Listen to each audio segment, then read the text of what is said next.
Hello again. In this segment, I'm going to help you understand how to fill out the FAFSA. If you hope to qualify for financial aid to help you pay for college, then you must complete the FAFSA, or Free Application for Federal Student Aid. This is the application for grants, loans, and work study provided by the federal government. The FAFSA is also used by many colleges, including St. Mary's University of Minnesota, for school financial aid programs.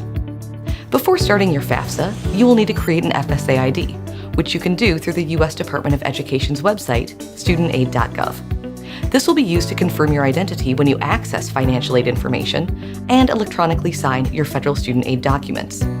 Your FSA ID will stick with you, and you'll use it each year when you submit your FAFSA. Both students and parents need to have their own FSA ID.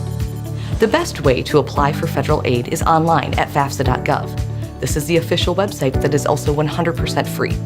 The FAFSA is available in both English and in Spanish, and the online FAFSA uses skip logic, meaning you don't have to answer questions that the application has already determined don't apply to you. If you don't understand a question, you can use a help box or use the Customer Assistance Live Help. The FAFSA takes most families about a half an hour to complete. It helps to have a few things on hand to make the process go more smoothly. These include your Social Security number or permanent resident card number, any tax W-2s, and your tax records.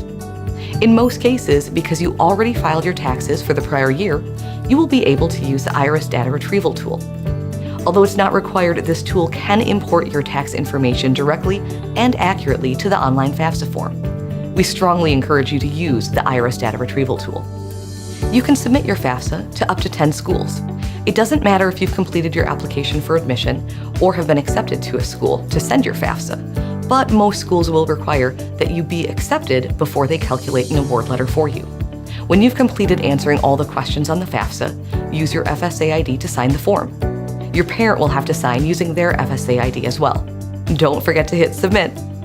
If you have any questions, please check out our other videos or contact your St. Mary's admissions counselor, our financial aid office, Cardinal Central, or visit studentaid.gov.